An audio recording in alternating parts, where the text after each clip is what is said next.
Kada kalbam apie sportą, mes turime aiškiai suvokti, kas yra apibrėžimas sportas. Sportas tai paprastai yra tai, kada yra varžomasi. Natūralu, kad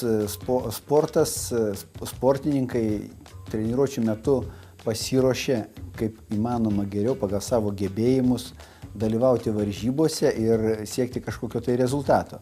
Ar siekti pirmos vietos, ar siekti savo asmeninių kažkokių pasiekimų.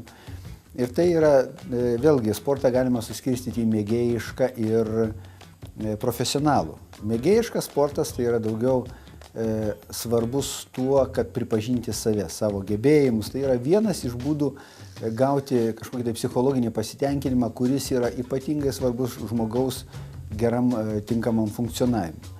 Profesionalus sportas, suprantam, jau vien nuo to, kad jisai yra profesionalus, tai yra būdas užsidirbti pragyvenimą.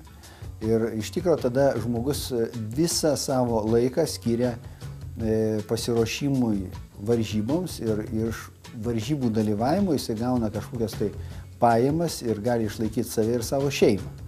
O dažnas, jeigu tai yra ypatingai populiarios sporto šakos ir surenka didžiulę auditoriją, tai gali net ir patekti į pačių turtingiausių žemės gyventojų tarpą. Tai šito aspektu, kada mes kalbam apie šachmatus, tai jokio skirtumo nėra, nes irgi yra būtent principas laimėti, principas varžytis.